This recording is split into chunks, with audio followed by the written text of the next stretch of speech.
Hello and welcome to this video in which I will discuss the importance of Kautilya's Artha. I am OP Singh. मेरे साथ इस video में आप अंत तक बने रहिए।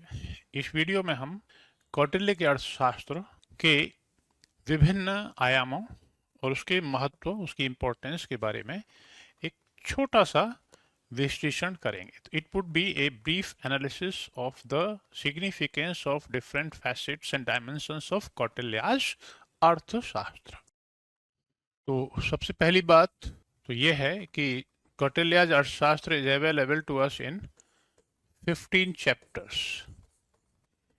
दूसरी बात यह है कि its writer Kautilya is also otherwise के is also known as Chanakya and Vishnugupta.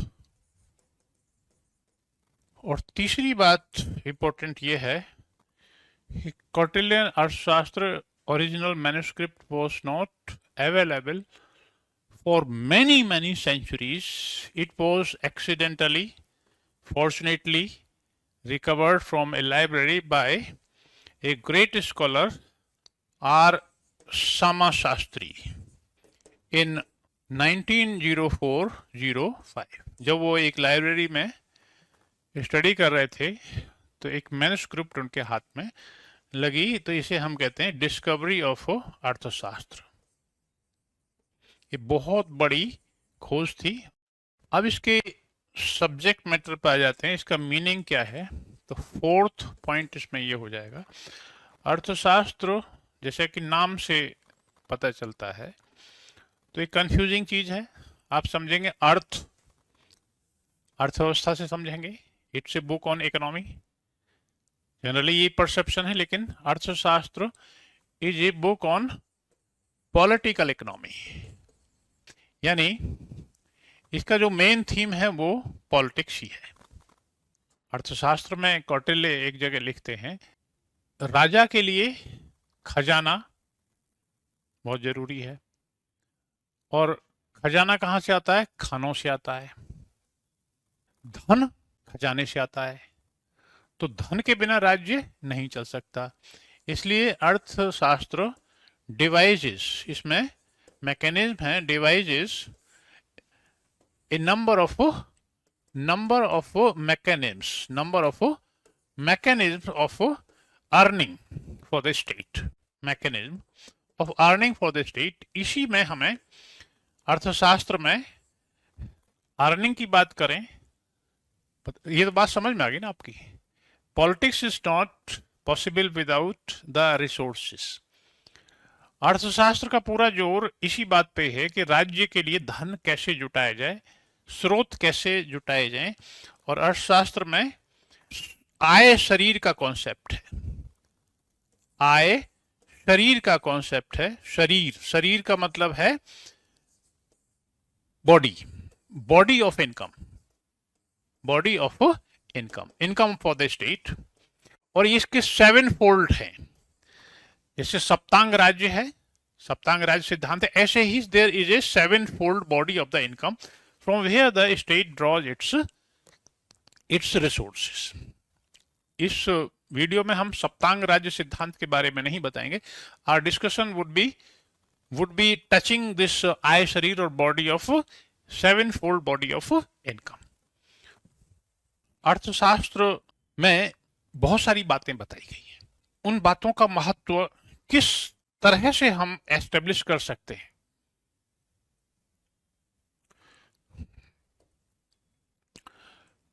अर्थशास्त्र में बहुत तरह का डेटा है, बहुत तरह की बातें कही गई हैं, तो वो एक सोर्स है।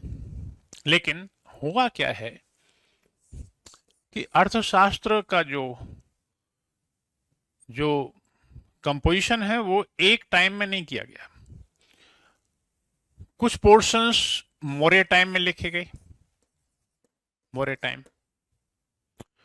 कुछ पोर्शंस इसमें ऐड किए गए पोस्ट मौर्यन टाइम में।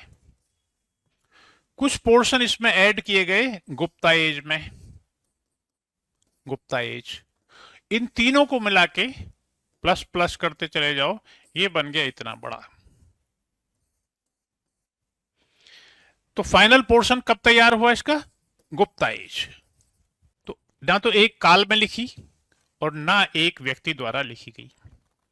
और कौटिल्य ने स्वयं कहा है कि he compiled this book on the basis of the study of 11 books available on the subject at his time, as also based on his own experience. छठी बात जो हमने बताई है, इसी से रिलेटेड सातवीं बात है कि अर्थशास्त्र is a theoretical book, is a theoretical book, theoretical book, यानी इसमें प्रैक्टिकल नहीं है। इसके क्या मतलब है? इसे हम नॉर्मेटिव भी कह सकते हैं। नॉर्मेटिव, ये इसकी वैल्यू है और ये इसकी कमी भी है। एक तो बात हमने ये बताई कि अर्थशास्त्र suffers from the problem of stratification, और इसी से रिलेटेड एक और प्रॉब्लम आ गई जो इसकी वैल्यू को थोड़ा सा कम करती है, और वो है कि इट्स ए नॉर्मेटिव टेक्स्ट, इसमें नॉर्म्स हैं। अर्थशास्त्र में कौटिल्य कहते हैं कि राजा को ये करना चाहिए, राजा को ये नहीं करना चाहिए, यानी वो उस समय की विद्यमान स्थिति को नहीं बता रहे थे। राजा को अपने अधिकारियों की नियुक्ति परीक्षण के बाद करनी चाहिए, राजा के मंत्री कैसे होने चाहिए, राजा को जनता के लिए उपलब्ध होना चाहिए, राजा को अपनी जनता से प्रतीक्षा नहीं करानी चाहिए, यानी ये होना चाहिए। जैसे हमारे संविधान में है, ये ऐसे होना चाहिए, ऐसे होना चाहिए, लेकिन संविधान अलग चीज है, नियम कानून अलग चीज है, लेकिन उनका पालन काफी अलग हो जाता है। That's why it's a normative text. फिर भी अर्थशास्त्र की वैल्यू कम नहीं है, अर्थशास्त्र की जो वैल्यू है वो कम नहीं है, अर्थशास्त्र की वैल्यू बहुत ज्यादा है। वो क्या है? अर्थशास्त्र gives the format, number 1, format of the modern administrative system.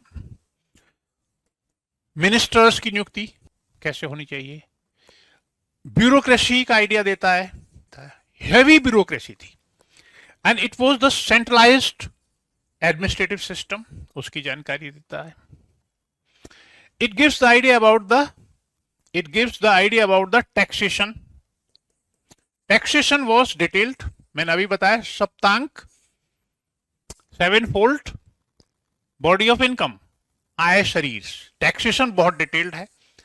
Law and crime, law and crime, इसकी जानकारी देता है। क्राइम एंड पनिशमेंट बहुत सख्त था। म्यूनिसिपल गवर्नमेंट की जानकारी देता है, म्यूनिसिपल सिस्टम। इंफॉर्मेशन सिस्टम की जानकारी देता है, इंफॉर्मेशन सिस्टम। अर्थशास्त्र एक ऐसी पुस्तक है जिससे हम उस समय के सैद्धांतिक पॉलिटिकल जो स्ट्रक्चर है उसकी जानकारी ले सकते हैं।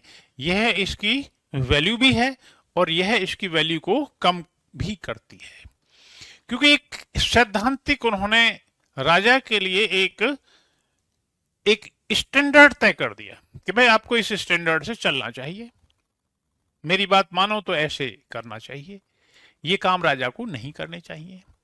तो वास्तव में राजा वो काम करता है या वो नहीं करता, to what extent he abides by the rules and regulations fixed in Arthashastra. लेकिन माना जाता है कि अर्थशास्त्र की रचना से चंद्रगुप्त मौर्य का काम थोड़ा बहुत आसान जरूर हुआ होगा। और एक जो अर्थशास्त्र का और भी एक सबसे महत्वपूर्ण पहलू जो है वो ये माना जा सकता है कि अर्थशास्त्र mentions A number of famine fighting measures, famine fighting measures, अकाल पड़ते थे और उन मेजर्स की भी जानकारी इसमें दी गई है। और इंटरेस्टिंग बात यह है कि वेलफेयर स्टेट कॉन्सेप्ट यहीं से आई है, वेलफेयर स्टेट कॉन्सेप्ट यहीं से आई, स्टेट कॉन्सेप्ट। तो इस तरह से हम देखते हैं तो अर्थशास्त्र में कमियां होने के बावजूद ये एक बहुत बड़ा स्रोत है. It's a very important source of the information about the Mauryan history, but its quality is marred by its stratification in different eras, and its quality is also marred by its being compiled as a theoretical text.